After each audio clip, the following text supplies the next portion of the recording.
এই যে সব এই জামা কাপড় উঁচু করে যায়, টিউবে যায়, জল পাড়িয়ে যায়, আর কি করবো। পায়খানা বাথরুমে যেতে খুবই অসুবিধা হচ্ছে।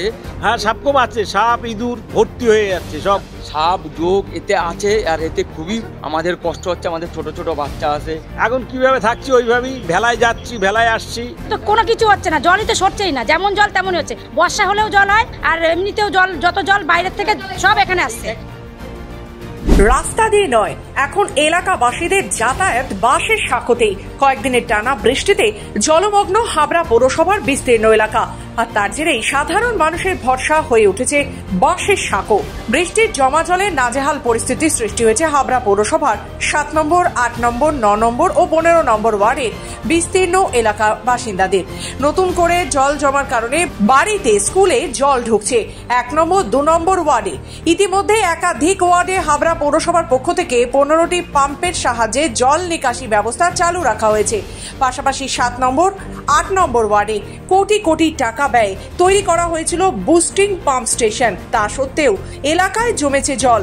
টানা বৃষ্টিতে জলমগ্ন হাবড়া পৌরসভার বেশ কয়েকটি ওয়ার্ড। আমি এই মুহূর্তে রয়েছি হাবড়া পৌরসভার লোকনাথ সরণি এলাকায়। সেখানে আমি দেখাতে বলবো যে বিপজ্জনকভাবে এরকম বাঁশের সাঁকো দিয়ে যাতায়াত করতে হচ্ছে তাদের, কারণ তাদের দীর্ঘদিন ধরে এখানে বৃষ্টি হলেই জল যন্ত্রণায় ভুগতে হয়। এলাকার সাধারণ মানুষ চাচ্ছে এই জল যন্ত্রণা থেকে তাদের মুক্তি দিতে।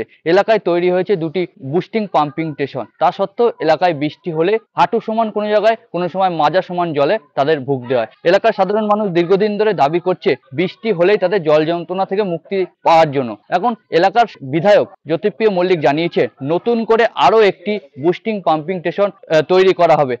তার ফলে এলাকায় জল যন্ত্রণা থেকে মুক্তি পাবে হাবড়া পৌরসভার বেশ কয়েকটি ওয়ার্ড যে জল যন্ত্রণায় ভুগছে তারা। কোনো জায়গায় হাঁটু সমান, কোথাও আবার কোমর সমান জল, ফলে বাঁশের সাঁকোতেই পারাপার করতে হচ্ছে এলাকার সাধারণ মানুষকে। জল পেরিয়ে স্কুলে যেতে হচ্ছে ছোট ছোট ছেলে মেয়েদের। আমার বাড়ির সামনে হাঁটু অব্দি জল। আমরা এই যে সব এই জামা কাপড় উঁচু করে যায়, টিউবে যায়, জল পাড়িয়ে যায়, আর কি করবো। চাচ্ছি আমরা যে সরকার যাতে এই জলটার সরানোর ব্যবস্থা করুক। ওইখানে একটা কি বসিয়েছে, তার জন্য কোনো মানে ব্যবস্থা নেই। বলেছিল যে ওইটা থেকে জল সরে যাবে, কোনো জল সরার কোনো ব্যবস্থাই নেই। মানে ওখান থেকে জলই সরছে না। ওরা এসেছিল সরকার থেকে, এসে বলছে যে এই জল আমরা সরাতে পারবো না। এখন এক হাত বাকি আছে উঠতে। কলপার সব তলিয়ে গেছে। পায়খানা বাথরুমে যেতে খুবই অসুবিধা হচ্ছে। একটা সমাধান, সমস্যার একটা ব্যবস্থা করে দিক সরকারের কাছে, এইটাই হচ্ছে নিবেদন, এটাই হচ্ছে আমাদের কাছে কর্তব্য। এটা আমাদের যদি করে দেয় আমাদের খুবই, হ্যাঁ, প্রত্যেক বাড়ি জল হলে আমাদের খুবই হচ্ছে এরকমই অসুবিধা হয়। আর এইভাবেই আমাদের হচ্ছে কোনো বিকল্প কোনো রাস্তা হ্যাঁ, সাপ যোগ এতে আছে, আর এতে খুবই আমাদের কষ্ট হচ্ছে। আমাদের ছোট ছোট বাচ্চা আছে। তারপরে হচ্ছে এখন একটা সমাধান যাতে হোক, এই জলটা সরানোর কোনো একটা ব্যবস্থা করুক। কি চাচ্ছি আমরা, এই জল নিকাশের ব্যবস্থা চাচ্ছি। কোনো পোস্টিং পাম্পে কোনো কাজ হচ্ছে না। এই যে পোস্টিং পাম্পে যদি জল টানতো তাহলে একটুকু জল থাকতো না। প্রত্যেকবারই হয়, 2 বছর 3 বছর পর পর হয়। সরকারের কাছে চাচ্ছি যাতে শুরু হয়, যাতে জলটা ভালোভাবে কমে যায়, এইটাই আমরা যাতে ভালোভাবে বসবাস করতে পারি। আমার বাড়িতে মোটামুটি এই প্রায় মাজার কাছাকাছি জল। আমরা কথা বলেছিলাম হাবড়ার বিধায়ক জ্যোতিপ্রিয় মল্লিকের সাথে। তিনি জানান হাবড়ার মাস্টার ড্রেনেজ প্রকল্প তৈরি করা হবে, যার ফলে জল যন্ত্রণা আর ভুগতে হবে না হাবড়া পৌরসভার মানুষকে।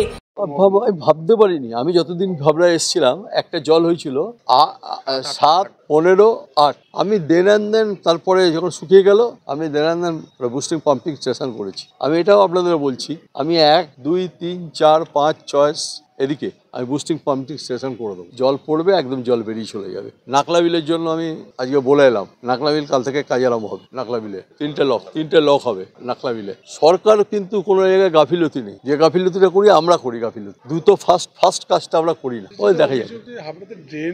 ড্রেনেজ ব্যবস্থাটা করবো, এটা করবো, আস্তে আস্তে করতে দাও। হাবড়ায় তো কিছু চাওয়ার নেই, আছে আর কিছু? এর চাওয়ার কিছু নেই, আমার কাছে চাইতে হবে না। আমি কালকে সারা রাত ঘুমোইনি, সারা রাত ধরে কালকে আমি শুধু জলের জন্য কাল পরিকল্পনা করেছি, কি করে পরিকল্পনা বা বাস্তবে রূপ দেওয়া যায়। তারপরে ভাবলাম না, ববির সাথে একটু কথা বললাম আমি করে দেবো। 1 থেকে 6 নিয়ে এসে যদি একটা বুস্টিং পাম্পিং স্টেশন করি, ওই 6টা ব্যবহার করে দেবো, তারপরে বাকিটা করে নেবো। পাশাপাশি নতুন 1 নম্বর, 2 নম্বর ওয়ার্ডে তৈরি করা হবে বুস্টিং পাম্পিং স্টেশন।